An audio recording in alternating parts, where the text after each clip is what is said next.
ఓం శివశక్త్యా యుక్తో ఓం శివశక్త్యా యుక్తో యది భవతి శక్తః ప్రభవితుం యది భవతి శక్తః ప్రభవితుం న చేదేవం దేవో న చేదేవం దేవో న ఖలు కుశలః స్పందితుమపి న ఖలు కుశలః స్పందితుమపి అతస్త్వామారాధ్యాం అతస్త్వామారాధ్యాం హరిహర విరించాదిభిరపి హరిహర విరించాదిభిరపి ప్రణంతుం స్తోతుం వా ప్రణంతుం స్తోతుం వా అథమకృత పుణ్యః ప్రభవతి. కథమకృతపుణ్యః ప్రభవతి. ఓం సర్వవేదాంత సిద్ధాంత గోచరం తమగోచరం ఓం సర్వవేదాంత సిద్ధాంత గోచరం తమగోచరం గోవిందం పరమానందం సద్గురుం ప్రణతోస్మ్యహం. గోవిందం పరమానందం సద్గురుం ప్రణతోస్మ్యహం.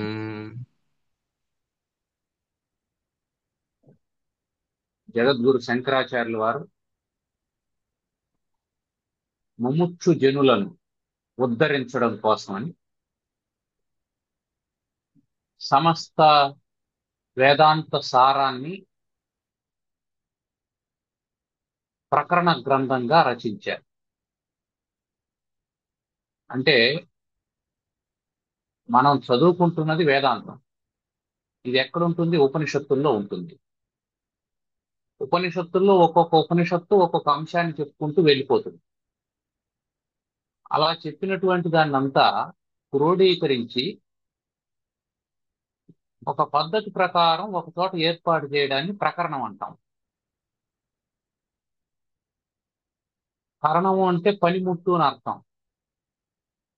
ప్రకరణం అంటే దేనికి ఏది అవసరమో చెప్పేది.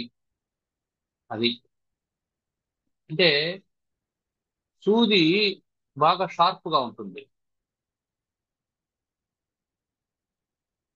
గుణపం పెద్దదిగా ఉంటుంది. ఇప్పుడు మన చొక్కాకి బటన్ ఊడిపోయింది అనుకోండి, దాన్ని కుట్టడానికి అరే పెద్దది కదా గుణపం, దాన్ని వాడదాము మన స్థాయికి తగినట్టు అంటే సాధ్యం అవుతుందా? కాదు. గొయ్యిదోవాలి. గుణపం కంటే సూది చాలా షార్ప్ గా ఉంటుంది కాబట్టి సూది వాడదాం అంటే అవుతుందా? కాదు. అంటే ఏమర్థం? ఏ పనికి ఏ పనిముట్టు వాడాలనో తెలుసుకోవడం ప్రకరణం. అది సాధకులకు అర్థం కావడం కోసమని ఈ ప్రకరణ గ్రంథాలన్నీ రాసుకుంటూ వచ్చారు మహాత్ములంతా కూడా. ఇవంతా ఉపనిషత్తుల యొక్క సారాంశమే ప్రకరణ గ్రంథాలు. అన్ని ఉపనిషత్తులు చదివి వాటిని క్రోడీకరించి అర్థం చేసుకోవడానికి సాధ్యం కానటువంటి వాళ్ళకు ఉపయుక్తంగా ఉండడం కోసమే ఈ గ్రంథాలు రాసుకుంటూ వచ్చారు. అందులో మనం వివేక చూడమని అధ్యయనం చేస్తూ ఉన్నాం. నిన్నటి వరకు మనం అనాత్మ పదార్థాలైనటువంటి పంచభూత వికారాలైనటువంటి స్థూల సూక్ష్మ కారణ శరీరాల్ని వాటినన్నిటిని గురించి తెలుసుకున్నాం. మాయ వల్ల ఏమేమి ఏర్పడుతుంది అని తెలుసుకున్నాం. అయితే అదంతా అనిత్యమని కూడా చెప్పుకున్నాం. అయితే నిత్య వస్తువు ఏది అనే ప్రశ్న వస్తే దానికి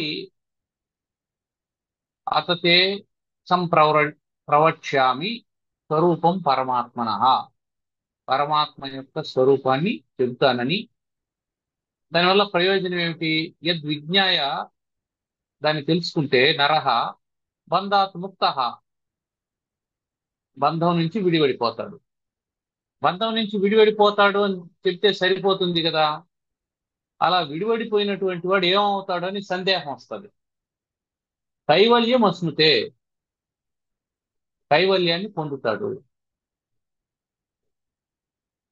ఒక సమావేశం జరుగుతుంది.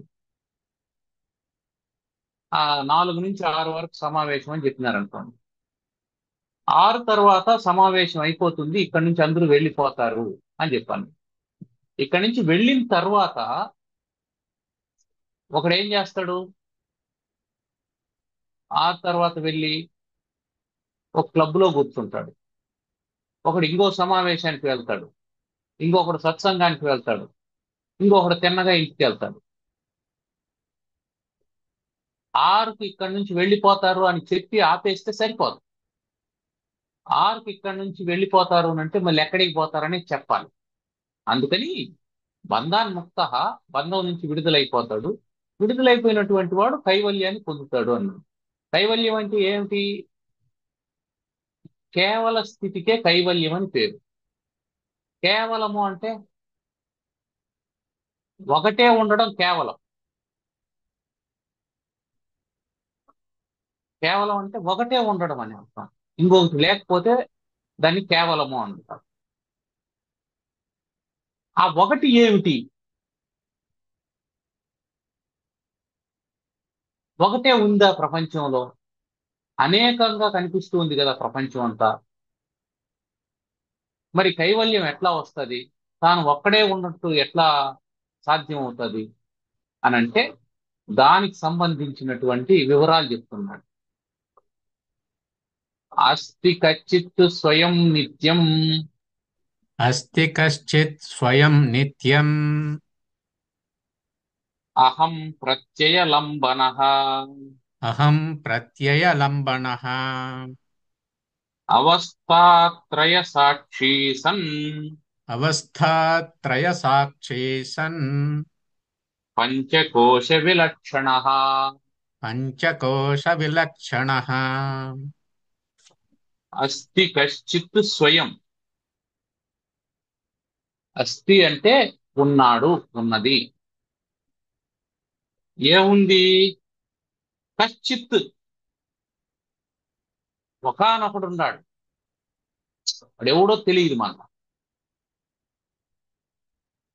ఎవరుండారు అక్కడ అంటే ఎవరో ఒకరు ఉండారు.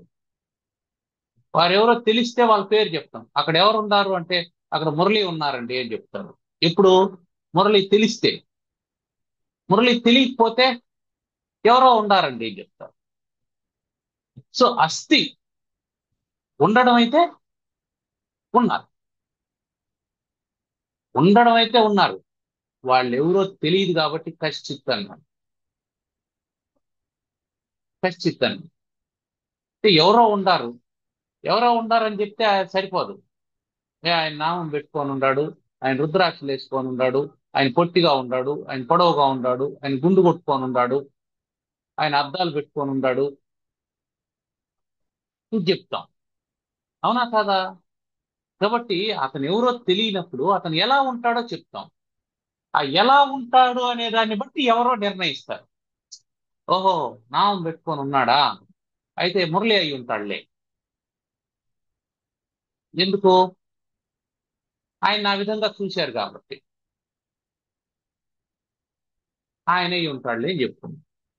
కాబట్టి చూసిన వాడికి ఎవడో తెలియకపోయినా ఆ లక్షణాలను చెప్పడం వల్ల ఎవడో అనేది విన్నవాడు నిర్ణయించుకుంటాడు.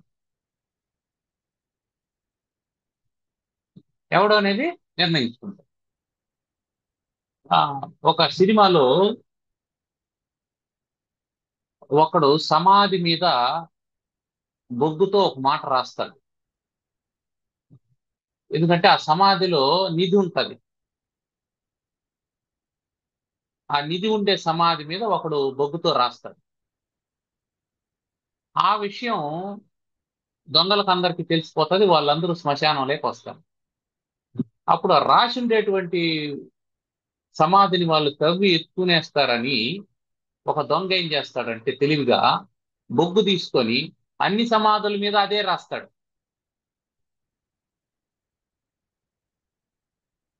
అన్ని సమాధుల మీద అదే రాస్తాడు. అదే రాస్తే విలను దాన్ని కనిపెట్టడానికి వచ్చినటువంటి వాడు ఏం చేస్తాడంటే వీళ్ళను చేతులు పైకెత్తమని చెప్తాడు. చేతులు పైకెత్తారంతా. అప్పుడు చేతులు చూస్తా వస్తాడు. ఎవడి చేతికి బొగ్గంటుకొని ఉంటుందో వాడే అన్నిటి మీద రాసినాడనేది అర్థమైపోయి వాడిని పట్టుకొని పోతాడు ఒరిజినల్ ఏదో చూపించడానికి. కాబట్టి కశ్చిత్ అని అన్నప్పుడు వాడెవడో తెలియదు. వాడెవడో తెలియనప్పుడు ఏం చేస్తున్నాము, మిగతా వాళ్ళకంటే భిన్నమైన లక్షణం ఎవని ఎందుందో వాడే వీడు నిర్ణయించుకుంటున్నాం. మిగతా వాళ్ళకంతా చేతికి బొగ్గు లేదు, వీడికి బొగ్గు అంటుకొని ఉంది. కాబట్టి ఎవడికి బొగ్గు లేదో వాడిని పక్కకు తీసేసినాం. వాడు అక్కర్లే మనకు. ఎవడి చేతికి బొగ్గు అని అంటుకున్నదో వాడే రాసి ఉంటాడు. కాబట్టి వాణ్ణి మనం పట్టుకుంటే ట్రెజర్ ఎక్కడుందో అది మనకు దొరుకుతుంది. అంటే ఏమర్థం అంటే, ఎవడో తెలియనప్పుడు, ఎవడో తెలిస్తే నేరుగా వాని దగ్గరికి పోతాం. ఎవడో తెలియనప్పుడు ఒక్కొక్కడినే పరీక్ష చేసుకుంటూ వీడు కాదు, వీడు కాదు, వీడు కాదు, వీడు కాదు, వీడు కాదు అని అనుకుంటూ పోయి చివరికి ఎవడ మిగులుతాడో వాడే వీడు అని నిర్ణయించుకోవడం. దీన్ని నేతి నేతి అనే పద్ధతి అంటారు. నేతి, నా ఇతి, నా ఇతి, నా ఇతి, ఇది కాదు, ఇది కాదు, ఇది కాదు. ఏది అనాత్మ పదార్థం ఉందో దాన్నంతా ఇది కాదు, ఇది కాదు, ఇది కాదు, ఇది కాదు అని తీసేస్తాం. ఇది కాదు, ఇది కాదు, ఇది కాదు అని తీసేసిన తర్వాత ఏది మిగులుతుందో అదే ఆత్మ పదార్థం.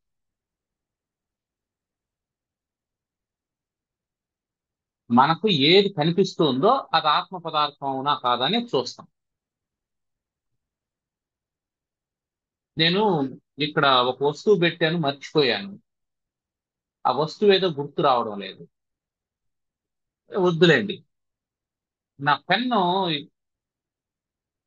ఆ, ఎవరికో ఇచ్చాను. నా పెన్ ఎవరి దగ్గర ఉంది అని అంటే, సార్ ఈ పెన్ ఏమో చూడండి మీరే చెప్పాను. ఇది కాదు, ఇది కాదని ఎట్లన్నా, దీని రూపం నీకు తెలుసు.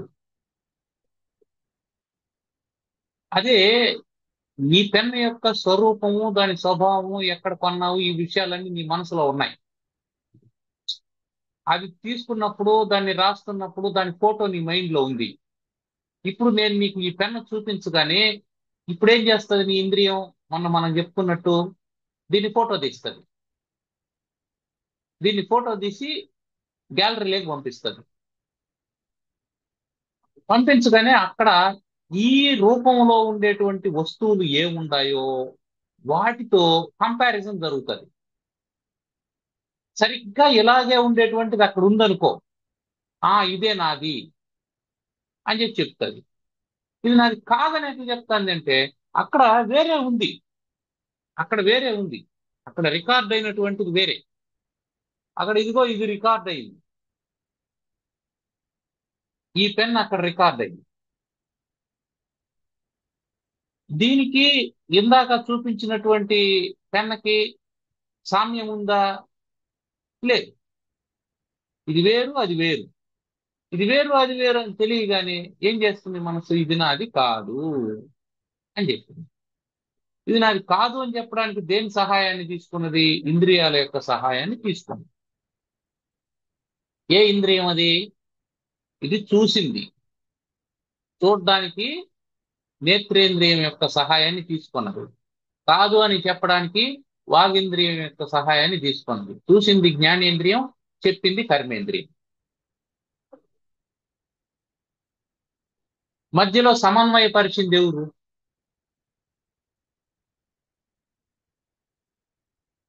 ఆ సమన్వయపరిచేవాడే పరమాత్మ. ఆ జ్ఞానేంద్రియాన్ని, కర్మేంద్రియాన్ని ఇది చూసి దానికి సమాచారం ఇచ్చి దాన్ని పంపుతుందే. దీనంతా, ఈ ట్రాన్స్లేషన్ వర్క్ అంతా జరిగేది పరమాత్మ యొక్క చైతన్యం వల్ల జరుగుతూ ఉంటుంది. అంటే దృశ్యాన్ని ఏంగా మారుస్తుంది? అది శబ్దంగా మారుతూ ఉంది. దీనికి అంతా కారణం పరమాత్మ చైతన్యం. అందువల్ల అస్తి కశ్చిత్, ఒకానొకడు ఉన్నాడు. ఎట్లాంటి వాడు వాడు? స్వయం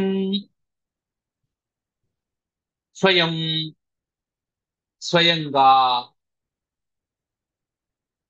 స్వయం అంటే తనకు తానుగా అస్తి. Is not dependent. Is not dependent. స్వయంగా ఉన్నాడు అంటే ఇండిపెండెంట్ గా ఉన్నాడు, ఎవరి మీద ఆధారపడకుండా ఉన్నాడు.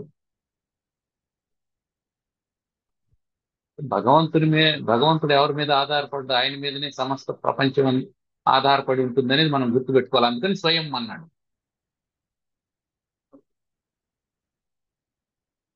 స్వయం అంటే ఎవరి మీద ఆధారపడకుండా తనకు తానుగా ఉండేవాడు. స్వయం అస్తి కశ్చిత్, ఒకానొకడు స్వయం అస్తి, తనకు తానుగా ఉన్నాడు, ఏ ఆధారం లేకుండా ఉన్నాడు, ఎవరి మీద డిపెండ్ కాకుండా ఉన్నాడు. అది స్వయం. ఎందుకు ఈ లక్షణం చెప్తున్నాడు? మిగిలిన వాళ్ళందరూ ఎవరినో ఒకరిని ఆధారం చేసుకొని ఉన్నటువంటి వాళ్ళే, స్వయంగా ఎవరూ లేరు. ఈ శరీరం రావడానికి తల్లిదండ్రులు కారణమైనారు, ఇది పెరగడానికి ఆహారం కారణమైంది. పోనీ ఆహారం పెడుతున్నాం కదా అని 8 అడుగులో 10 అడుగులో పెరగడం లేదు, 6 అడుగులకో 6.5 అడుగులకో పెరిగి మించిపోతా ఉంది. ఆ తర్వాత ఎలాంటి ఫుడ్ పెట్టినా ఇంకొక ఇంచు కూడా పెరగడం లేదు. ఆ పెరగడంలో మన ప్రమేయం లేదు. సో ఇది పెరగడానికి మళ్ళీ భోజనం మీద ఆధారపడుతున్నాం. ఆ తర్వాత ఎంత భోజనం పెట్టినా ఇది తరగడం ఆగడం లేదు. ఇప్పుడు ఇప్పుడు పెట్టు, ఏమన్నా పెట్టు, అది మళ్ళీ పూర్వస్థితికి వస్తుందా? లేదు. రోజు రోజుకు కృషించిపోతూ ఉంది, రోజు రోజుకు దీని పటుత్వం తగ్గిపోతూ ఉంది. సో ఇది స్వయం అనడానికి వీల్లే. ఎందుకు? It is dependent, not independent. దేని మీదనో ఒక దాని మీద ఆధారపడుతూనే ఉంది. భోజనం మీద ఆధారపడుతుంది, భార్య మీద భర్త, భర్త మీద భార్య, పిల్లలు, తల్లిదండ్రులు, ఒకరి మీద ఒకరు ఆధారపడుతూనే ఉన్నారు. కాబట్టి ఎవడో స్వయం కాదు. అందుకని మొట్టమొదటి లక్షణం ఏం చెప్తున్నాడు పరమాత్మ లక్షణం అంటే, కశ్చిత్ స్వయం అస్తి, తనకు తానుగా ఉన్నాడు. దట్ మీన్స్ అతను ఎవరి నుంచి పుట్టలేదు, అతడు జన్మించలేదు. మొదటి పాయింట్, జన్మించలేదు. ఎట్లా చెప్తా జన్మించలేదు అని అంటే, వాడికంటే ముందు ఎవడైనా ఉంటే వాడి నుంచి వీడు వచ్చినాడని చెప్పాలి. అందరికంటే ముందు వీడే ఉన్నాడు. అందుకనే దీనికి సనాతనము అని పేరు. సనాతనము అంటే వెరీ ఫస్ట్ ఉండేది. దానికంటే ముందు ఏది లేకపోతే దానికి సనాతనం అని పేరు. కాబట్టి భగవంతుడు సనాతనుడు, స్వయం. అతని కంటే ముందు ఇంకేమీ లేదు, అతని తర్వాతనే మిగతా అన్ని వచ్చినాయి. దాని తర్వాతనే అన్ని వచ్చినాయి అని చెప్తాం. స్వయం.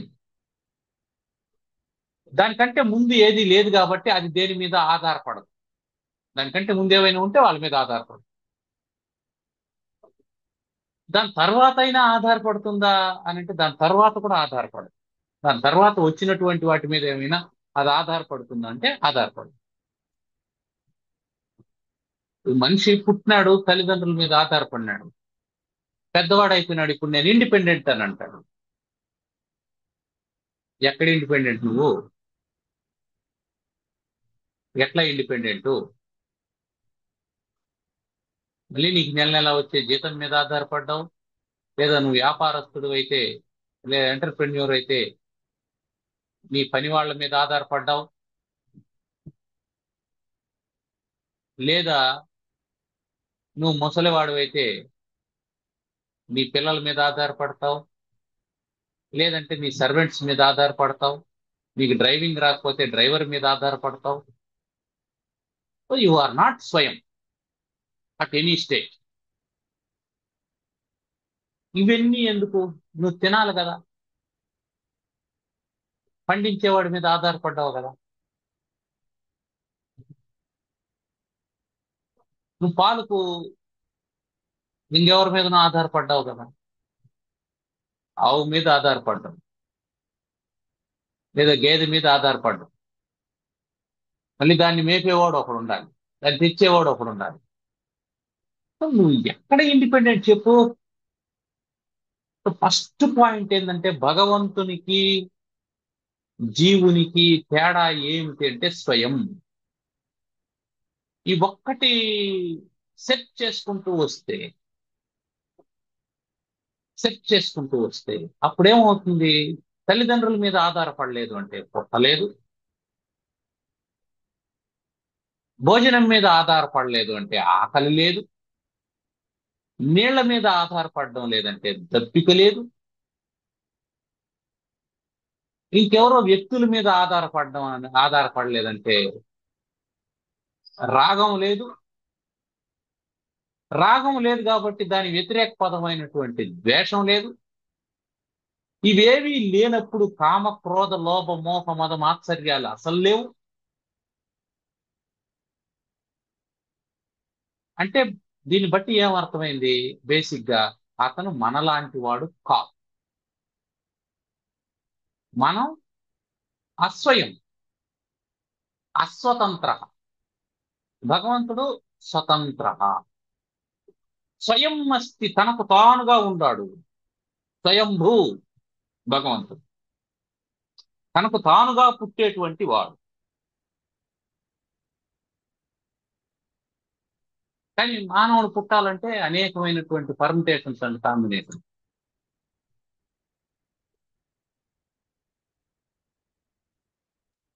ఎక్కడ పుట్టాలి, ఎప్పుడు పుట్టాలి? మనం ఒక 40 ఏళ్లకు ముందు పుట్టుంటే ఇట్లా వివేక్ చూడమని క్లాస్ చెప్పుకునే వాళ్ళం కాదు. ఎందుకంటే 40 ఏళ్లకు ముందు ఒక మనిషి ఆస్ట్రేలియాలో ఉంటే తిరుపతి నుంచి అతనితో మాట్లాడొచ్చు అనేది ఒక ఊహ మాత్రం.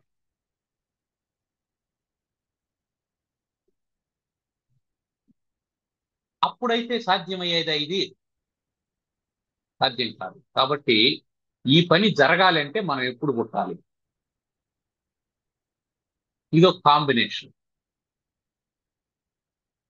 ఈ టెక్నాలజీతో మనం కనెక్ట్ కావాలంటే ఎక్కడ పుట్టాలి?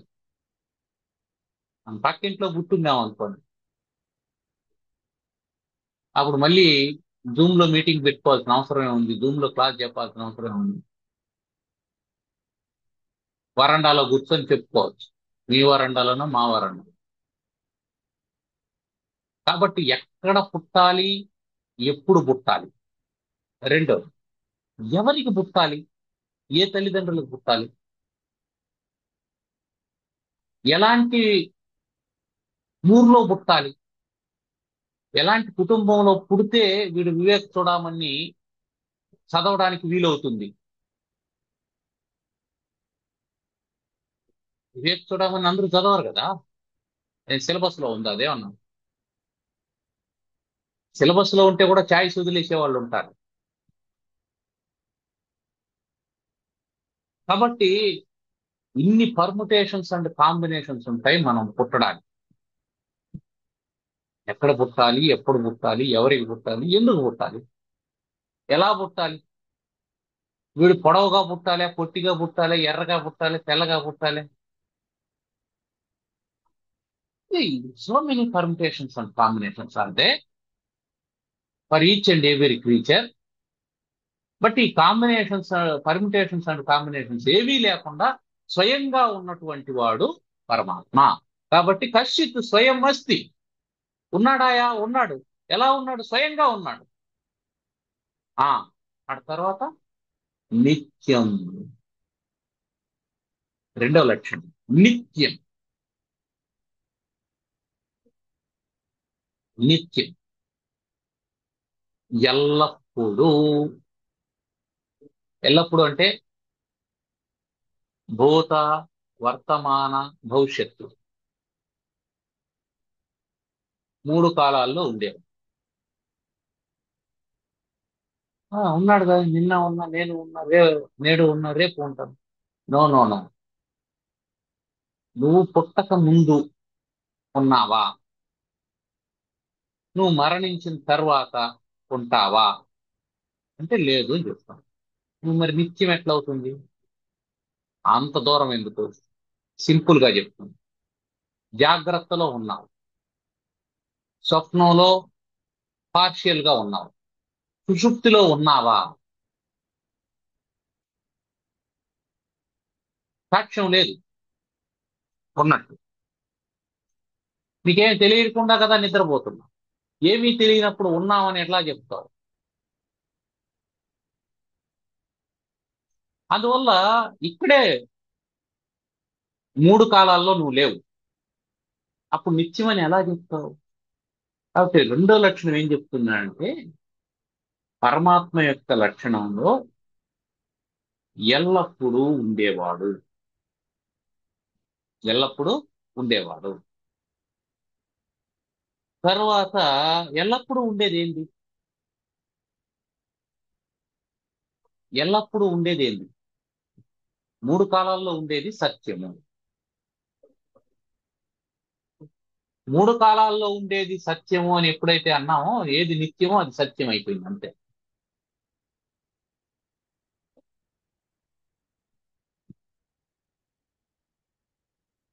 ఇంకా తర్వాత లక్షణం ఏం చెప్తున్నాడంటే, అహం ప్రత్యయ లంబన.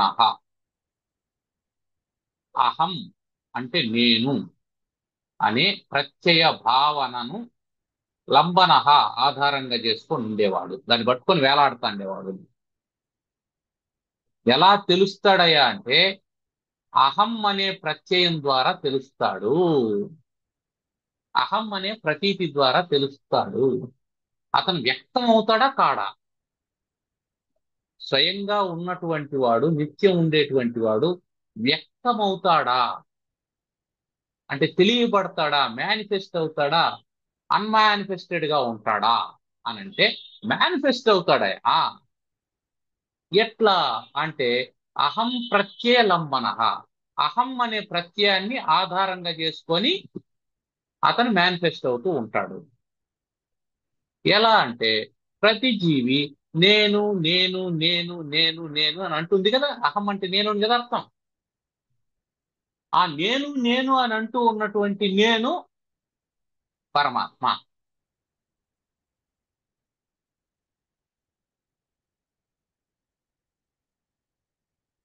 నేను పరమాత్మ. నేను పరమాత్మ అంటే శరీరంలో ఉండేటువంటి నేనా? ఈ నేను అనే దానికి 3 రకాలైన అర్థాలు ఉంటాయి. 3 రకాలైనటువంటి అర్థం ఉంటుంది. మొదటి నేను పరమాత్మ. మొదటి నేను పరమాత్మ. రెండో నేను, రెండో నేను శరీరాన్ని అధిష్ఠించి, అంటే శరీరంలో ఉంటూ ఈ ప్రపంచాన్నంతా చూస్తూ ఉన్నటువంటి నేను, అంటే సాక్షిగా ఉన్న నేను.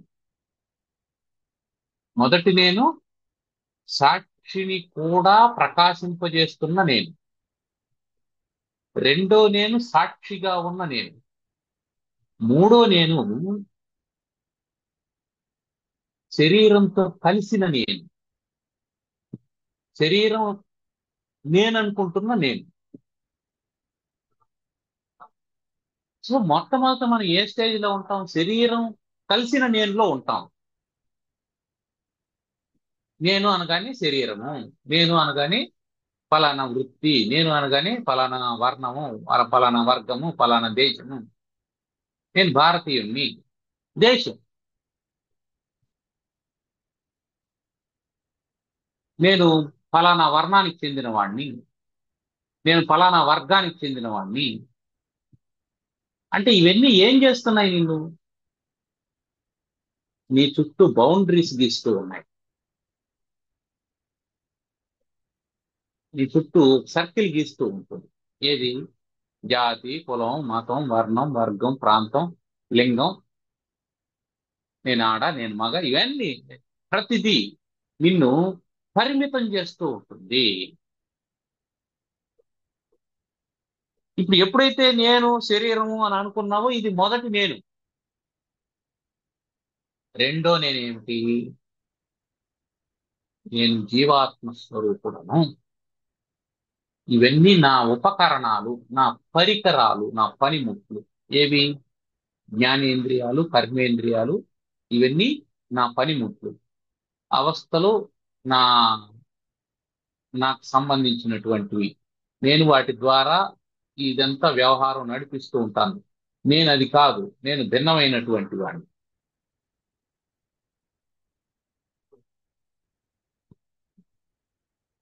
మరి ఈ నేను ఎక్కడి నుంచి వచ్చినాను? ఈ రెండో నేను సాక్షిగా ఉన్న నేను. దేనికి సాక్షి? జాగ్రత్తకు సాక్షి, స్వప్నానికి సాక్షి, సుషుప్తికి సాక్షి. సాక్షి అంటే ఏం చేస్తాడు? ఇన్వాల్వ్ కాడు, చూస్తూ ఉంటాడు. అది అంటే పోలీసులు సాక్షిని ఎందుకు పెట్టుకుంటారు అని అంటే, ఎవడు ఇన్వాల్వ్ కాడో వాడు సాక్షి. అంటే వాడు ఆ సీన్ జరిగేటప్పుడు అక్కడ ఉండాలి, దాన్ని చూస్తూ ఉండాలి, అందులో ఇన్వాల్వ్ కాకుండా ఉండాలి. ఇన్వాల్వ్ అయితే ఏమవుతాడు? వాడు ఎయిదర్ విక్టిమ్ అవుతాడు లేదా క్రిమినల్ అవుతాడు. అంతే కదా? ఇన్వాల్వ్ అయినటువంటి వాడు either victim are criminal. Involve కానటువంటి వాడు స్పెక్టేటర్, సాక్షి. కాబట్టి ఎవరిని తీసుకుంటాడు అంటే, ఇన్వాల్వ్ అయినటువంటి వాడికి తెలుసు కదా క్రైమ్ ఎలా జరిగిందో. వాడిని అడగరు. ఎందుకని? వాడికి పక్షపాతం ఉంటుంది. విక్టిమ్ ఏం చేస్తాడు? వీడేమి తప్పు చేయనట్టు, వాడే అంతా చేసినట్టు వాడు చెప్తాడు. వాడేం చెప్తాడు? నాదేమి దోషం లేదు, వాడే రెచ్చగొట్టినాడని వాడు చెప్తాడు. ఈ రెండిట్లో ఏదో నిజమో తెలియాలంటే ఒక న్యూట్రల్ పర్సన్ మనకు కావాలా. వాడు సాక్షి. కాబట్టి సాక్షి అంటే అర్థం ఏంటంటే, he should not involve in to the work. పనిలో భాగస్వామ్యం లేకుండా ఆ పనిని చూస్తున్నటువంటి వాడు సాక్షి. He should not involve in to the work, but he must see what is going on. అతన్ని సాక్షి అంట. సో ఇప్పుడు రెండో నేను ఏం చేస్తుందంటే, నా మనస్సు ఉప్మా తినాలని అంటూ ఉంది. నా మనస్సు ఎక్కడికో వెళ్ళాలని కోరుకుంటుంది. నా మనసు సినిమా చూడమంటుంది అని అంటున్నాడే. నేను సినిమా చూడాలి, నేను ఉప్మా తినాలి, నేను వెళ్ళాలి అనే స్థాయి నుంచి ఎక్కడికి వచ్చాడు? నా మనసు ఇది కోరుకుంటుంది అనే స్థాయికి వచ్చాడు. ఇది రెండోది సాక్షి. ఇప్పుడు కళ్ళు సినిమా చూస్తున్నాయి, నా కళ్ళు సినిమా చూస్తాండాయి అని సినిమాను చూసే కళ్ళను చూస్తూ ఉన్నవాడు సాక్షి. ఉప్మాను తింటూ ఉన్నటువంటి నాలుకను చూస్తూ ఉన్నవాడు సాక్షి. పాటలు వింటూ ఉన్నటువంటి చెవిని చూస్తూ ఉన్నవాడు సాక్షి. వీడు రెండో సాక్షి. ఈ సాక్షి ఎవడు? ఈ సాక్షి నేను. ఇది రెండో నేను. నేను ఈ సాక్షి కూడా కాదు, ఈ సాక్షిని ప్రకాశింపజేస్తూ ఉన్నటువంటి, అంటే ఈ సాక్షికి చైతన్యాన్ని ఇస్తూ ఉన్నటువంటి చైతన్యం నేను. అప్పుడు మళ్ళీ నేను లేదు, ఆ నేను డిసప్పియర్ అయ్యి. రామకృష్ణ పరమహంస కథ. ఉప్పు బొమ్మ, సముద్రపు లోతు. ఉప్పు బొమ్మ సముద్రము లోతు తెలుసుకోవాలని బయలుదేరి, నేను ఉప్పు బొమ్మని, అది సముద్రము, దాని లోతు నేను తెలుసుకుంటున్నా. ఇది మొదటి నేను. రెండో నేను, ఉప్పు బొమ్మ సముద్రంలోకి దిగింది. ఇప్పుడు రెండో నేను ఏం చెప్తుందంటే, నా శరీరము కరిగిపోతున్నది. ఉప్పు బొమ్మ అనుకుంటుంది, నా శరీరము ఇందులో కరిగిపోతున్నది. అంటే కరిగిపోతూ ఉన్నటువంటి శరీరాన్ని చూస్తూ ఉన్న నేను, ఇది రెండో నేను. ఇది సాక్షి.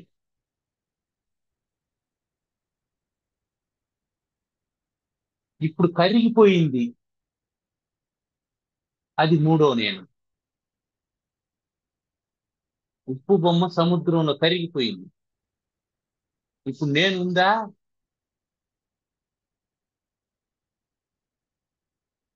ఉందా నేను? ఉంది, కానీ నేనని చెప్పే నేను లేదు. నేను అనంతంలో భాగం అయిపోయింది. సో మొదటి నేను ఏమిటంటే, ఉప్పు బొమ్మ నేను, సముద్రం అది, ఇది నేను. రెండో నేను ఏమిటంటే, అయ్యో నా శరీరం కరిగిపోతుందనే నేను. మూడో నేనేమిటి? నేను అని చెప్పలేని నేను.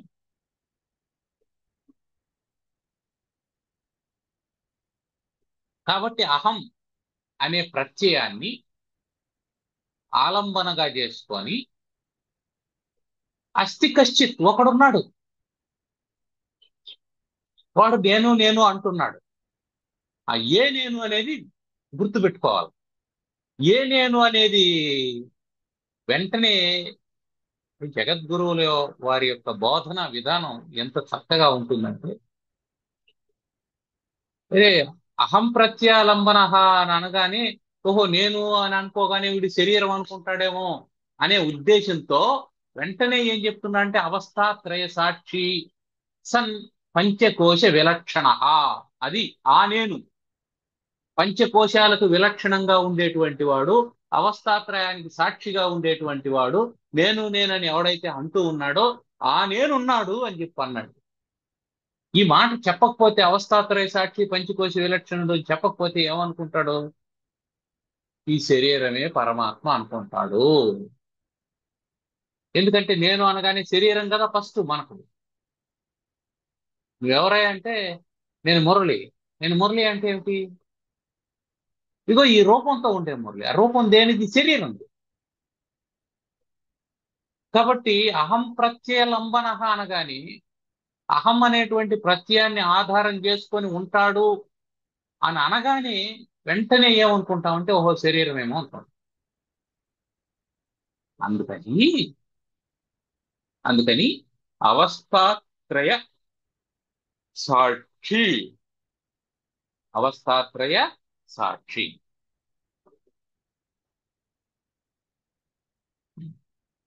ఎట్లా అవస్థాత్రయ సాక్షి అంటే? మూడు అవస్థల్లో ఉండేటువంటిది. మూడు అవస్థలంటే జాగ్రత్త అవస్థ, స్వప్నావస్థ, సుషుప్తి అవస్థ. ఈ మూడింటికి సాక్షిగా ఉండాలి. మూడింటికి సాక్షిగా ఉండాలంటే మూడింట్లో ఉండాలా వద్దా? ఉండాలి. ఉండాలి, బట్ ఇన్వాల్వ్ కాకూడదు. ఇది సాక్షి అంటే. ఎందుకు ఈ మాట చెప్పినాడు అనేది కూడా చెప్తాను. జాగ్రత్త అవస్థ, ఉమ్. జాగ్రత్త అవస్థలో ఉన్నాడు. ఎలా ఉన్నాడు జాగ్రత్త అవస్థలో? ఇంద్రియాల ద్వారా తెలియబడుతూ ఉన్నాడు. జాగ్రత్త అవస్థ ఏం చేస్తుంది? ఇంద్రియాల ద్వారా ఇంద్రియ విషయాలను తెలుసుకుని శబ్ద, స్పర్శ, రూప, రస, గంధాల ద్వారా, ఇంద్రియ విషయాల ద్వారా జాగ్రత్తలో వస్తు ప్రపంచాన్నంతా తెలుసుకుంటూ ఉన్నాడు.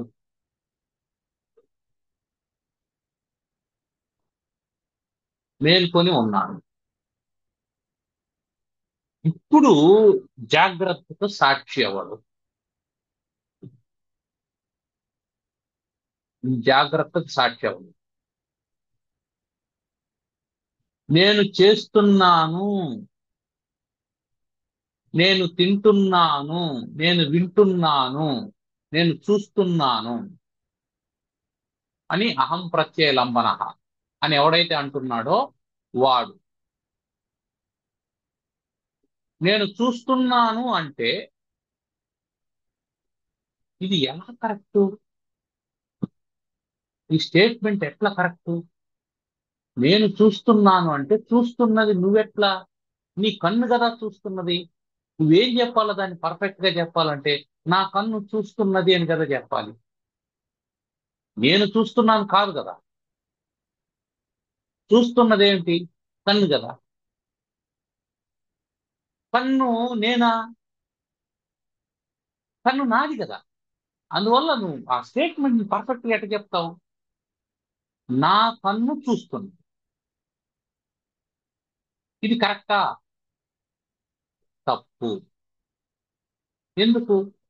కన్ను ఎలా చూస్తుంది? నీ కన్ను ఎలా చూస్తుందయ్యా?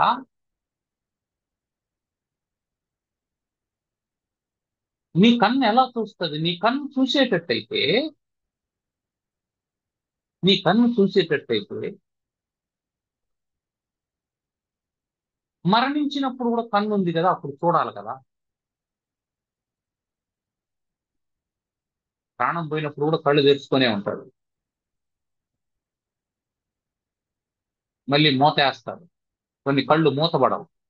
అందుకని 2 నాణేలు పెడతారు కంటి మీద, భయపడతారు. చనిపోయిన వాళ్ళ కళ్ళ మీద నాణేలు పెడతారు. ఇప్పుడు ఆ కన్ను తెరుచుకునే ఉంది శవం. చూస్తానుగా చుట్టూ బంధువులంతా వచ్చినారు, చుట్టాలంతా వచ్చినారు, ఏడుస్తూ ఉన్నారు. కన్ను చూసేదట్లేదు. నా కన్ను చూస్తూ ఉంది అనే స్టేట్మెంట్ నిజమైతే చనిపోయినప్పుడు కూడా ఆ కన్ను చూడాలి. నేను చూస్తున్నాననేది కరెక్ట్ కాదు, నా కన్ను చూస్తున్నాడు అనేది కరెక్ట్ కాదు. ఇప్పుడు ఏం చెప్పాలి మనం? నేను కంటి ద్వారా చూస్తున్నాను. I'm looking through my eyes. నేను కంటి ద్వారా చూస్తున్నాను అంటే బంగారం, నువ్వు కన్ను కాదు, నువ్వు కంటి కంటే వేరైనటువంటి వాడు. అంటే ఏమర్థం? ఆ చూపుకు నువ్వు సాక్షిగా ఉన్నావు.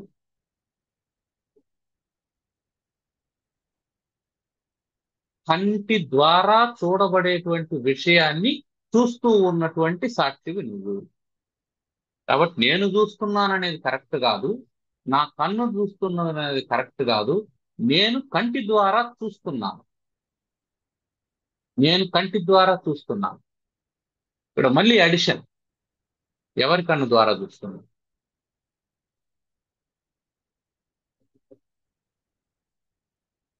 చాలా మంది కళ్ళు ఉన్నాయి.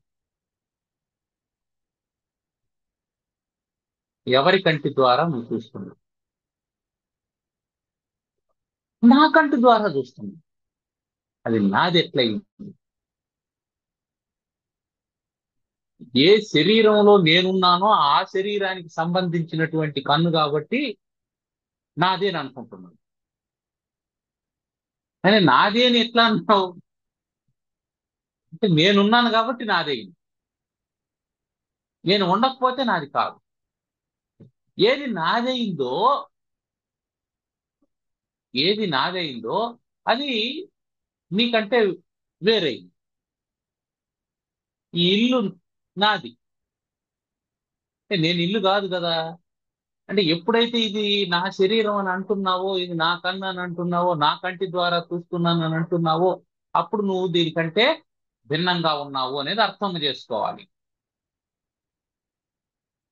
జాగ్రత్తలో చూస్తూ ఉన్నావు, జాగ్రత్తలో చూస్తూ ఉన్నావు కాబట్టి, చూస్తూ ఉన్నావు కాబట్టి అది సత్యం అని చెప్పొచ్చునా? సత్యం అని చెప్పాలంటే ఏం చెప్పుకున్నాం? అది కాలత్రయాల్లో ఉండాలి, 3 కాలాల్లో ఉండాలి. భగవద్గీత ఏం చెప్తుంది? నా సతో విద్యతే భావో, నా భావో విద్యతే సతః.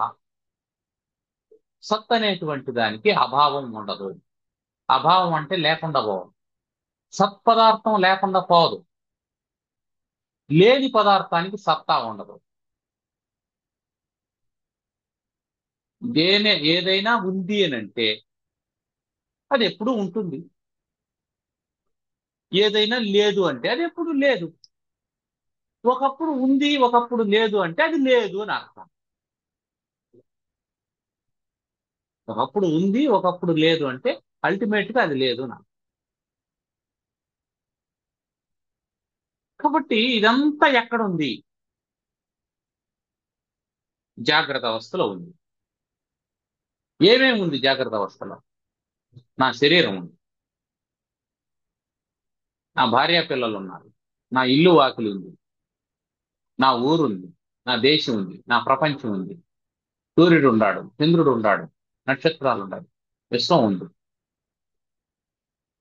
గెలాక్సీలు ఉన్నాయి. ఎప్పుడు? జాగ్రత్త అవస్థ.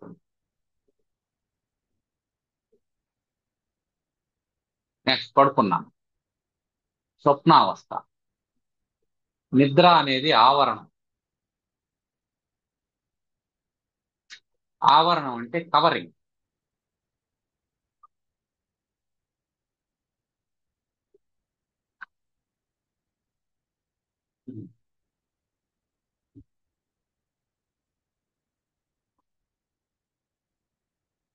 అరే అక్కడ పళ్ళు ఉన్నాయేమో చూడు అని. ఇక్కడ ఒక కవర్ ఉంది, పళ్ళు ఉన్నాయో లేదో నాకు తెలియదు. ఆ కవర్ని తీసి చూడరా అని. కవర్ అని తీశారు, పళ్ళు కానీ ఉన్నాయి పళ్ళు అని. ఇందాక లేవు, ఇప్పుడు ఉన్నాయి. ఇందాక నిజానికి లేవా? ఇందాక కూడా ఉన్నాయి.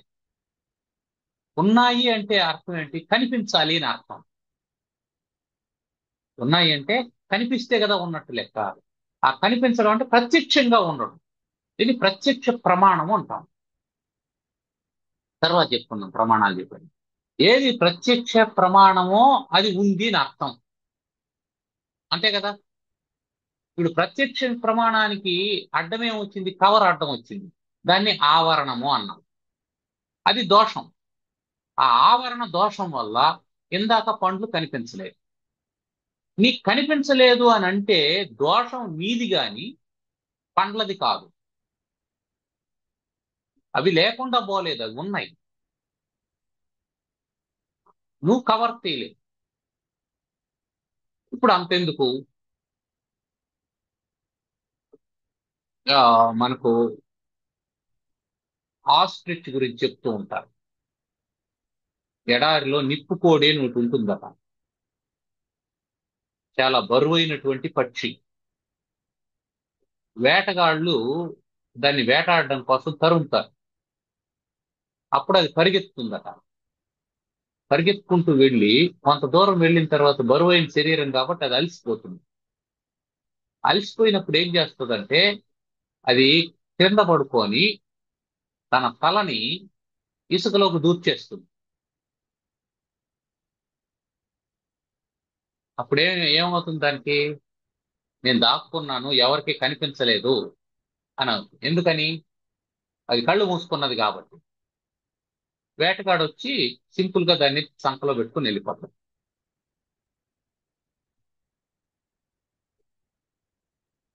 So what is going here is, నువ్వు కళ్ళు మూసుకొని ప్రపంచం లేదనుకో, అంటే నీకు ఆవరణ దోషం ఉంది కాబట్టి పరమాత్మ లేదనుకో. నువ్వు కళ్ళు మూసుకుంటే నీకు కనిపించదు ప్రపంచం. దట్ మీన్స్ ప్రపంచం లేదని కాదు అర్థం.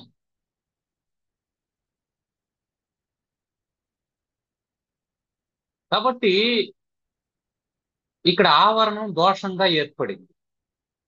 నువ్వు కళ్ళు మూసుకున్నావంటే నీ కంటికి నీ రెప్ప ఆవరణం.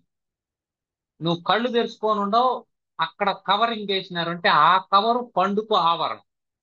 మొత్తానికి ఏం చేయాలా? ఆవరణం లేకపోతేనే వస్తువు స్పష్టంగా కనిపిస్తుంది. స్పష్టంగా కనిపిస్తుంది.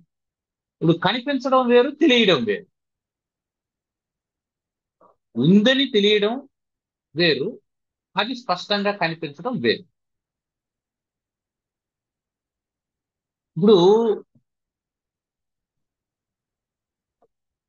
దీపం పెట్టాం ఇంట్లో, దాని మీద కుండ బోర్లించాం. దీపం పెట్టింది మనమే, కుండ బోర్లించింది మనమే. దీపం మనమే పెట్టినాము, కుండ మనమే బోర్లించినాం కాబట్టి దీపం ఉందని తెలుసు మనం. అయితే కనిపిస్తుందా? ఇప్పుడు రెండో వ్యక్తిని పిలుచుకొని వచ్చినాం, ఈ గదిలో దీపం ఉంది అని చెప్పినాం. ఆయన ఏమంటాడు? లేదు అంటాడు.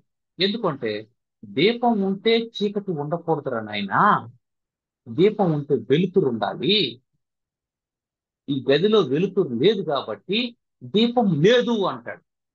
దట్ ఈజ్ ఆవరణం. ఇది కూడా ఆవరణమే. అయితే దీన్ని అసత్తాపాదక ఆవరణము అంటారు. అసత్తా, సత్ అంటే ఉండడం, అసత్తా అంటే లేదు, అసత్తాపాదక, ఆపాదం అంటే ఆపాదించడం, లేదు అని చెప్పేటువంటి ఆవరణము, లేదు అనే భ్రాంతిని కలిగించేటువంటి ఆవరణం. మొదటి వాడికి చీకటి ఉంది కాబట్టి అక్కడ దీపం లేదని తెలుసు, దీపం లేదని అనుకుంటున్నాడు వాడు. దీన్ని లేదు అని అనుకుండే ఆవరణాన్ని అసత్తాపాదక ఆవరణము అన్నాం. అసత్తాపాదక ఆవరణము, అసత్త ఆపాదక, అసత్తాపాదక ఆవరణము అన్నాం. వాడు లేదురా నేను దీపం పెట్టాను అని అంటే అతనేమంటాడు? భలే వాడివి, ఉంటే అది ప్రకాశించాలి కదా, తెలియాలి కదా అన్నాడు. ఇప్పుడు దీపం పెట్టిన వాడికి మాత్రం తెలుస్తూ ఉందా? కొండ బోర్లించాడు కాబట్టి వాడికి తెలుస్తుందా? లేదు. అని వాడికి దీపం ఉందని తెలుసు, కానీ అది ఎక్కడుందో తెలియదు. దీపం ఉందని తెలుసు, ఎక్కడుందో తెలియదు, ఎలా ఉందో తెలియదు. కొండ బోర్లించేశాం కాబట్టి దీన్ని అభానాపాదక ఆవరణము అని. కాబట్టి ఆవరణ దోషం రెండు రకాలుగా ఉంటుంది: అసత్తాపాదక ఆవరణము, అభానాపాదక ఆవరణము. లేదు అని చెప్పేది మొదటిది, ఉంటే కనిపించలేదు అని చెప్పేది రెండోది. దీపం పెట్టిన వాడికేమో తెలుసు దీపం ఉంది అని, కానీ కనిపించలేదే. అంటే దేవుడే లేదనేవాడు ఒకడు ఉంటాడు, అది అసత్తాపాదక ఆవరణం. ఇంకొకడు ఉంటాడు, దేవుడు ఉండాడు కానీ కనిపించలేదే అనేవాడు. దానికి ఆ దోషం ఏమిటి? అభానాపాదక ఆవరణం. ఇప్పుడు ఎప్పుడైతే కొండను తీసేస్తాడో అప్పుడేమైంది? కవర్ తీసేయగానే లేదు అనే మాట ఉందా ఇప్పుడు? కనిపించలేదు అనేటువంటి మాట ఉందా? మొత్తం దోషం అంతా పోయింది. ఉంది, కనిపిస్తూ ఉంది. అస్థి భాతి. అస్థి ఉంది, ఏదుంది? దీపం ఉంది. భాతి కనిపిస్తూ ఉంది, వెలుగుతూ ఉంది. కాబట్టి అస్థి భాతి, ఉంది, తెలుస్తూ ఉంది అనేటువంటి భావన, ఆ భావనకు వృత్తి అని పేరు. భావనను ఏమంటామంటే వేదాంత పరిభాషలో వృత్తి అంటాం. వృత్తి అంటే ఆక్యుపేషన్ అని కాదు, థాట్ అని అర్థం. భావన, ఫీలింగ్, దాన్ని వృత్తి అంటాం. అంటే మనోవృత్తి అని కూడా పేరు. అంటే మనస్సు యొక్క ఆలోచన కాబట్టి మనోవృత్తి అని పేరు. చిత్తం యొక్క ఆలోచనలు కాబట్టి చిత్త వృత్తులు అని అంటాం. మనోవృత్తులన్నా, చిత్త వృత్తులన్నా, అంతఃకరణ వృత్తులన్నా ఆ అంతఃకరణంలో వచ్చేటువంటి ఆలోచనలకి వాటి పేరు. కాబట్టి మనం ఈ రోజు గుర్తుపెట్టుకోవాల్సినటువంటి ముఖ్యమైన పదాలు ఏమిటంటే ఆవరణ దోషం అనేది ఉంటుంది. ఆవరణ దోషం వల్ల వస్తువు కనిపించకుండా పోతుంది.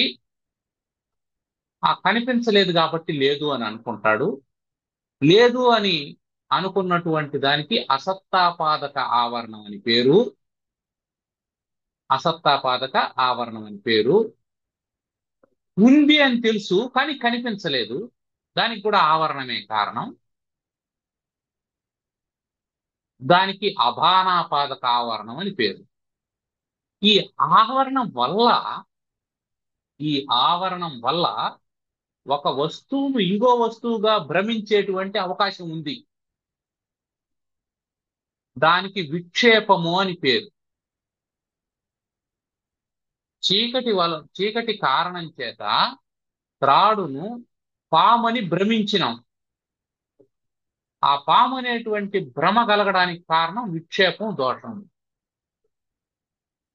విక్షేప దోషం.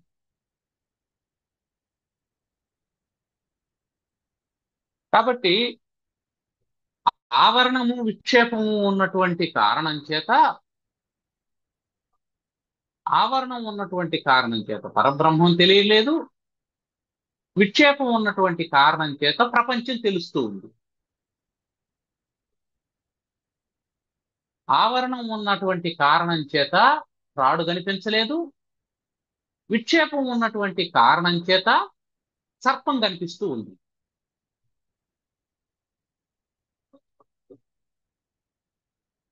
ఈ ఆవరణ దోషం పోవాలి.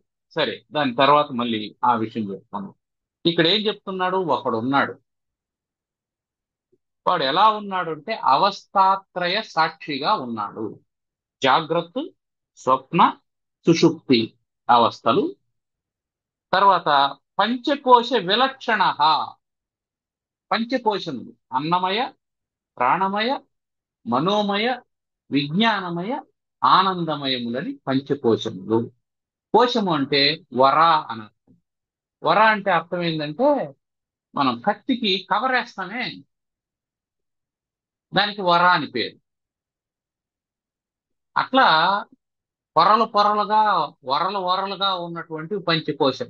5 రకాలైనటువంటి వరలు ఉన్నాయి, 3 అవస్థలు ఉన్నాయి. వాటికి సాక్షిగా ఈ పంచకోశాల కంటే విలక్షణంగా ఉన్నటువంటి వాడు ఒకడున్నాడు అని చెప్తుంది. మనం వచ్చే తరగతిలో ఈ పంచకోశాల గురించి వివరంగా తెలుసుకొని ముందుకు పోదాం. ఎందుకంటే ఈ అవస్థాత్రయాల గురించి, పంచకోశాల గురించి తెలియకపోతే మనం ఫర్దర్ గా దీన్ని చెప్పుకోలేం. అందుకే అప్పుడప్పుడు సందర్భం వచ్చినప్పుడంతా ఒక టెక్నికల్ టర్మ్ కూడా చెప్తూ ఉన్నాం. నిన్న సత్తా గురించి చెప్పినాం. వ్యావహారిక సత్తా, ప్రాతిభాషిక సత్తా, పారమార్థిక సత్తా అని చెప్పింది. ఈ 3 ఎందుకు చెప్పినామంటే అవస్థాత్రయాల్లో ఉండేటువంటిది అదే. జాగ్రత్త అవస్థలో ఉండేది వ్యావహారిక సత్తా, స్వప్నావస్థలో ఉండేది ప్రాతిభాషిక సత్తా, సుషుప్తి అవస్థలో ఉండేది పారమార్థిక సత్తా. ఈ ప్రాతిభాషిక సత్తా కంటే, వ్యావహారిక సత్తా కంటే, ప్రాతిభాషిక సత్తా కంటే భిన్నమైనటువంటిది పారమార్థిక సత్తా. ఆ పారమార్థిక సత్తా కలిగినటువంటి పదార్థం గురించి మనం మాట్లాడుకుంటూ ఉన్నాం. అది నేను నేను అనేటువంటి అహం ప్రత్యయ లంబనః. ఇక్కడ నేను నేను అనేది ఎప్పుడు ఉంటుంది? జాగ్రత్తలో ఉంటుంది, స్వప్నంలో పార్షియల్ గా ఉంటుంది. సుషుప్తిలో నేను ఉంటుందా? మరి అక్కడ ఏ నేను గురించి చెప్పుకోవాలి? అక్కడ ఉప్పు బొమ్మ కరిగిపోయిన నేను గురించి చెప్పుకోవాలి. సో జాగ్రత్తలో ఉండేటువంటి నేనేమిటి? ఉప్పు బొమ్మ సముద్రాన్ని లోతు కొలవాలనుకున్నటువంటి నేను. స్వప్నంలో ఉన్నటువంటి నేనేమిటి? నాకు ఇది కలుగుతూ ఉంది అని తెలుసుకునేటువంటి నేను, సాక్షిగా ఉన్న నేను. అక్కడ స్వప్నానికి సాక్షిగా ఉన్నావు నువ్వు.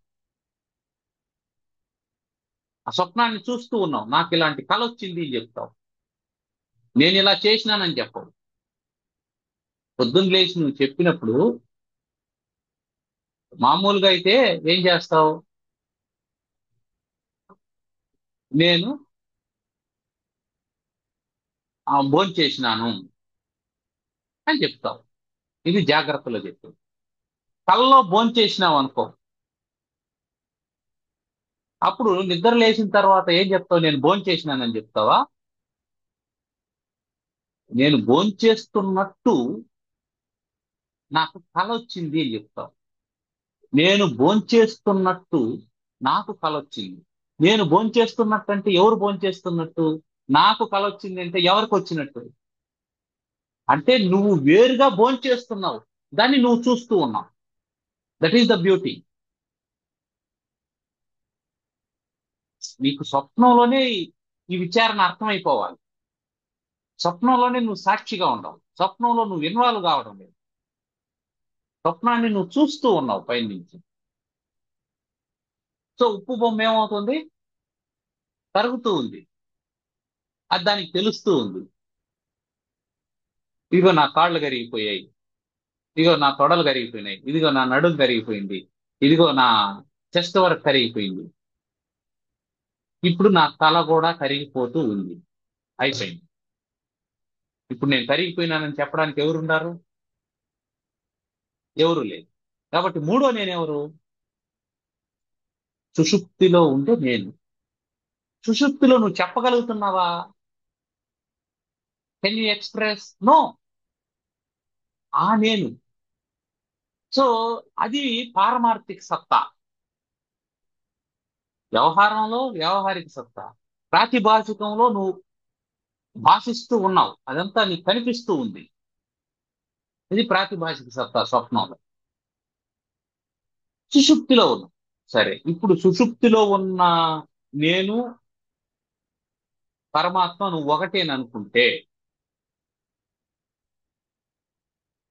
ఆ సుషుప్తి దోషరహితమైనదా, దోషంతో కూడుకున్నదా? నిద్రా దోషంతో కూడినటువంటిది కాబట్టి, దోషరహితుడు పరమాత్మ కాబట్టి అది పారమార్థిక సత్తానే కానీ కానీ అందులో అది దోషభూయిష్టమైనటువంటిది. కాబట్టి దానికంటే భిన్నమైనటువంటి వాడు నువ్వు.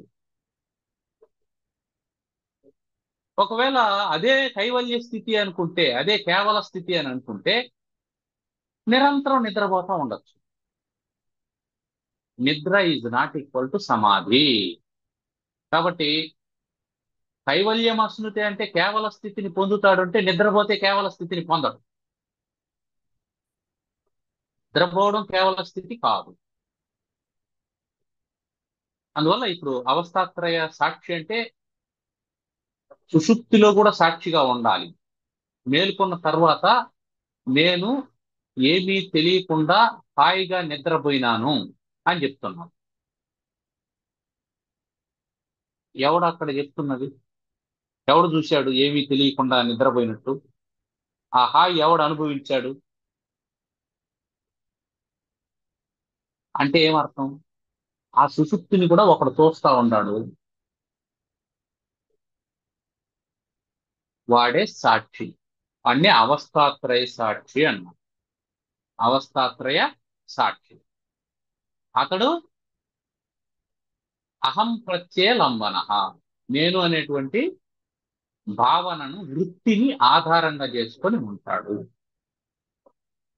వృత్తి అనేటువంటిది ఒక భావన అని చెప్పి అనుకున్నాను. అంటే ఒక్కొక్క శాస్త్రంలో ఒక్కొక్క టెక్నికల్ టర్మ్ ఉంటారు. ఆ టెక్నికల్ టర్మ్ ని ఆ శాస్త్రంలో చెప్పేటప్పుడు ఆ అర్థంలో వాడుకోవాలి అంతే. అట్లా ఇప్పుడు, ఆ, ఇక్కడ వృత్తి అంటే మనోవృత్తి అని అర్థం. అదే కావ్య శాస్త్రంలో వృత్తి అన్నామంటే వ్యాఖ్యానం అని అర్థం. అందువల్ల తేడా ఉంటది. ఒక్కొక్క శాస్త్రంలో ఒక్కొక్క రకమైనటువంటి టెక్నికల్ టర్మ్స్ ఉంటాయి. ఇక్కడ వాటిని గుర్తుపెట్టుకోవాలి. కాబట్టి ఈ అవస్థాత్రయాల్లో ఉన్నటువంటి భగవంతుడు కనిపించకపోవడానికి కారణం ఏమిటంటే అవస్థలే ఆవరణాలు. అది ఆవరణ దోషం. అవస్థలే ఆవరణలు. ఆ ఆవరణ కారణం చేత అసత్తాపాదకం, అభానాపాదకం, లేడు, కనిపించలేదు అనేది కలగడానికి కారణం అవస్థలు ఆవరణలుగా ఉన్నాయి. ఈ ఆవరణలు తీసేస్తే, అంటే జాగ్రత్త కంటే భిన్నమైన, స్వప్నం కంటే భిన్నమైన, సుషుప్తి కంటే భిన్నమైన అని అనుకున్నప్పుడు ఏదైతే ఉంటుందో అది అస్థి, భాతి. కాబట్టి అస్థి, అస్థి అంటే ఉన్నది. ఉన్నది ఎట్లా? స్వయం భాతి, తనకు తానుగా ప్రకాశిస్తూ ఉన్నటువంటిది. వేరొక పదార్థం యొక్క ఆవశ్యకత లేకుండా, సాపేక్షత లేకుండా, రిలేటివిటీ లేకుండా ప్రకాశించేది. ఇక్కడ ప్రకాశమానమైనటువంటి వస్తువులన్నీ కూడా సాపేక్షములైనటువంటివే. ఇది కనిపిస్తూ ఉంది. ఎలా? దీని మీద కాంతి పడుతూ ఉంది కాబట్టి. కాబట్టి ఇది కనిపించడానికి ఆ కాంతి సాపేక్షం. చంద్రుడు వెలుగుతూ ఉన్నాడు, దానికి సాపేక్షం ఏముందండి అంటే సూర్యుడు వెలుగుతున్నాడు కాబట్టి చంద్రుడు వెలుగుతున్నాడు. సూర్యుడు స్వయం ప్రకాశం కదా? లేదు నైనా, స్వయం ప్రకాశం కాదు. దాంట్లో హీలియం గ్యాస్ మండుతుంది కాబట్టి ఆయన ప్రకాశిస్తూ ఉన్నాడు. అంటే ఆ ప్రకాశానికి ఏది ఆధారము? హీలియం ఆధారం. తాను స్వయంగా ప్రకాశించడం లేదు, హీలియం మీద డిపెండ్ అయ్యి ప్రకాశిస్తూ ఉంది. అట్లాగే నక్షత్రాలు. కాబట్టి ఏది ప్రకాశించినా అది సాపేక్షం. కానీ స్వయంగా ప్రకాశించేది మాత్రమే పరబ్రహ్మము అని చెప్పి అనుకున్నాం. ఇంకా వచ్చే తరగతిలో ఈ పంచకోశాల గురించి ఒక వివరణ చెప్పుకొని తర్వాత శ్లోకానికి మళ్ళీ వెళ్దాం.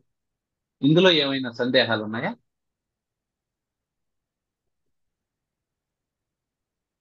ఇప్పుడు ఉమ్, ఆ ఆధారపడడం, ఆధారపడకపోవడం, స్వయం ఉమ్, అనేది తెలుసుకున్నాం కదా. ఉమ్, ఉమ్, ఆ, ఒక మనిషి ఉన్నాడు, అతను ఏమి కోరుకోవడం లేదు,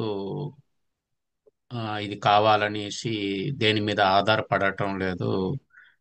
ఆ, ఆ, ఏదో వచ్చిందో అది తిని, రాకపోయినా ఎవరిని బ్లేమ్ చేయకుండా పోవడం అనేది ఆ యొక్క పద్ధతిలో ఒక అతను ఉన్నాడు అన్నప్పుడు అతన్ని స్వయం అని అనుకోవచ్చునా? ఎట్లా అంటావు? అతనేం వచ్చింది కోరుకోవడం ఆ, లేదు. అవును, ఉమ్, కోరుకోలేదు. కోరుకోలేదు, అప్పుడు స్వయం ఎట్లా అవుతాడు? కోరుకోనంత మాత్రాన. కోరుకోకపోతే కోరిక లేదు అంతే. ఉమ్, అతను స్వయం కాదు. ఎందుకు కాదు? ఎంతవరకు శరీరం ఉందో అంతవరకు స్వయం కాదు. ఉమ్. నువ్వు ఆధారపడే బ్రతుకుతున్నావు. అతను గాలి కో గాలి కోసం వాతావరణం మీద ఆధారపడుతున్నావు. అతను శరీరం కాదని అనుకుంటున్నాడు. నేను శరీరం కాదని అనుకుంటున్నాడు. నేను శరీరం కాదని అనుకున్నప్పుడు కూడా ఆధారపడినాడు, స్వయం కాదు. ఉమ్. శరీరం ఉన్నంత వరకు శరీరం మీద ఆధారపడ్డాడు. నేను ఉమ్. శరీరం కాదని అంటే అంటే అనుకుంటా నేను ఉండే ఉప్పు బొమ్మ కరిగిపోతున్నాను అనే స్టేజ్ అది అప్పుడు. అంతే. రెండో స్టేజ్. అంతే. ఉమ్. అంటే నేను శరీరం లేకుండా పోతేనే అసలైన. శరీరం లేకుండా పోతేనే, ఉమ్, ఆ శరీరం ఉన్నంత వరకు ప్రారంధం ఉంటుంది. ఉమ్. ఆ ప్రారంధం ఉంది అని అంటే అతను స్వయం కాదు.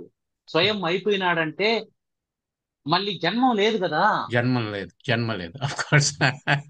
ఆ అది అది ఆ, కాబట్టి దానికి వెళ్ళాలంటే నువ్వేం చేయాలంటే నువ్వు కరగాలి మొదట. కరగా. కరగాలి. కరగాలంటే ముందు నీకు సంకల్పం కలగాలి. దాన్ని తెలుసుకోవాలనే సంకల్పం కలగాలి. అందుకే శాస్త్రంలో పరోక్ష జ్ఞానం, అపరోక్ష జ్ఞానం అని రెండు ఉంటాయి. పరోక్ష జ్ఞానం అంటే ఏమిటంటే నేను సముద్రం యొక్క లోతును తెలుసుకోవాలి అనేటువంటిది పరోక్ష జ్ఞానం. అపరోక్ష జ్ఞానం ఏమిటంటే నేను కరుగుతున్నాను అనేది అపరోక్ష జ్ఞానం. కరిగిపోయిన తర్వాత జ్ఞానమే లేదు. అంతే. జ్ఞానమే లేకపోవడాన్ని స్వయం అంటాం. నువ్వు జ్ఞానము అని ఏదని దేన్నన్నా అన్నావు అంటే దేన్ని అంటావు? ఏది అజ్ఞానం కాదో దాన్ని జ్ఞానం అంటావు. ఒకదానికి పేరు పెట్టావు అంటే అర్థం ఏమిటి? అది వ్యక్తమైంది నాకు. ఇట్స్ మేనిఫెస్టెడ్ అని. If it is manifested means that is the separation. అంతే కదా. ఉమ్. ఇది మేనిఫెస్ట్ అయిందంటే అర్థం ఏంటి? ఇది సపరేట్. దీనికంటే దీనికంటే సపరేట్ గా ఉంది నా, దీనికంటే ఇది భిన్నమైంది. అందుకే ఏం చెప్పాడు? సజాతీయ విజాతీయ స్వగత భేద రహితమైనటువంటిది అని చెప్పాను. మళ్ళీ వస్తుంది మనకు అది. ఉమ్. అది వచ్చినప్పుడు అది అర్థం అవుతుంది. ఉమ్. అంటే పరమాత్మకు లక్షణాలు మెల్లమెల్లగా చెప్తూ వస్తున్నారు. ఉమ్. ఆ లక్షణాలన్నీ చెప్పినప్పుడు మనకు అర్థం అవుతుంది. కాబట్టి స్వయం అనే స్థితికి వచ్చినాడు అని అంటే అది స్థితి కాదు మళ్ళీ. సో ఇంతవరకు నేను అనుకున్నది సాక్షిగా అనేది తెలియడమే అనుకుని, ఇది రెండో నేను ఆ సాక్షిగా ఉండడం అనేది సరే, అది వెల్ బీయింగ్. వెల్ దాన్ని బీయింగ్. ఏమంటామంటే వెల్ బీయింగ్, నాన్ బీయింగ్ కాదు. Well being. Well being, non so being కాదు. సో పరమాత్మ అనేది నాన్ బీయింగ్. ఇప్పుడు ఒకటి ఏమిటంటే నాట్ బీయింగ్ అంటే అది ఒక్కటే బీయింగ్ కాబట్టి నాట్ బీయింగ్. ఇది ఉంది. అవునవునవునవును. ఇప్పుడు ఒకటే సముద్రం కాబట్టి ఉంది. అంతే అంతే. సముద్రం ఉంది. Non being. సముద్రంలో నుంచి అల పైకి లేచిందంటే అది అల. అలా. ఇప్పుడు అది పైకి లేవకపోతే అలా సముద్రమే కాదు. కదా, అల ఎక్కడ ఉంది? సముద్రమే. అలా లేదు, సముద్రం. అల లేదు. సో ఏదైనా ఒకటి మేనిఫెస్ట్ అయిందంటే దట్ ఈస్ డిఫరెంట్ థింగ్ అంతే. Different. Different from the non, different in the non different. అది అది భిన్నమే గాని అభిన్నం. అభిన్నం. అది సముద్రం కంటే అల వేరే కానీ కానీ వేరు సముద్రం. కాదు. సముద్రం. అంతే అంతే. సో అందుకని ఇది కన్ఫ్యూజ్ కాకుండా అర్థం కావడం కోసమని ఏం చేశాడంటే దీన్ని డివిజన్ చేసుకుంటూ వచ్చాడు. మొదటి నేను, రెండో నేను, మూడో మూడో నేను. మూడో నేను ఉంటుందా?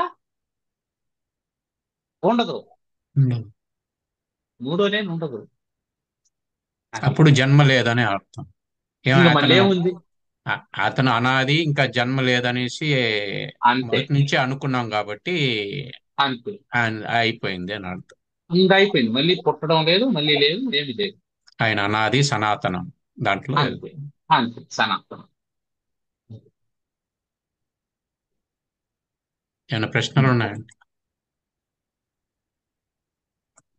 ఆ, లేదండి. కంక్లూడ్ చేద్దాం. హ్మ్. ఓం సర్వమంగళ మాంగళ్యే శివే సర్వార్థ సాధికే శరణ్యే త్ర్యంబకే గౌరీ నారాయణి నమోస్తుతే. ఓం స్వస్తి ప్రజాభ్యః పరిపాలయంతాం న్యాయ్యేన మార్గేణ మహీం మహీషాః శుభమస్తు మహీం మహీషాః గోబ్రాహ్మణేభ్యः శుభమస్తు నిత్యం లోకా సమస్తా సుఖినో భవంతు. ఓం శాంతి శాంతి శాంతి. ధన్యవాదాలు. ధన్యవాదాలు.